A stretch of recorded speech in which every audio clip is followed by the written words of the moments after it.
మే 3 కొరకు CH Spurgeon గారు వ్రాసిన ధ్యానం చదువుతున్నాను, వినండి.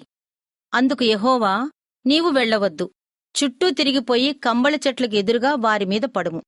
కంబళి చెట్ల కొనలను చప్పుడు వినగానే ఫిలిష్తీయులను హతము చేయుటకై యెహోవా బయలుదేరుచున్నాడు కనుక అప్పుడే నీవు త్వరగా బయలుదేరవలనని సెలవిచ్చెను.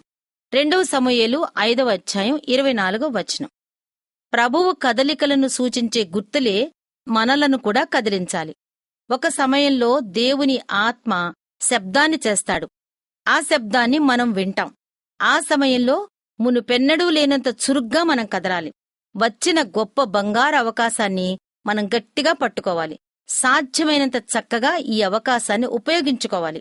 మనం ఎప్పుడూ ఈ ఫిలిష్తీయులతో యుద్ధాలు చేస్తూనే ఉంటాం.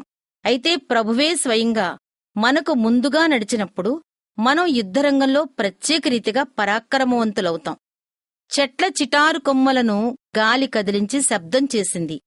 శత్రువులను హతం చేయటానికి బయలుదేరమని అది దేవుడిచ్చిన గుర్తు. వెంటనే దావీదు అతని మనుషులు బయలుదేరారు. వారు ముందుకు కదులుతూ ఉన్న సమయంలో ప్రభువే ఫిలిష్తీయులను హతం చేశాడు. అలాగే ఈరోజు మన స్నేహితులందరితో ఆయన గూర్చి మాట్లాడేటట్లు ప్రభువు అవకాశం ఇచ్చునుగాక.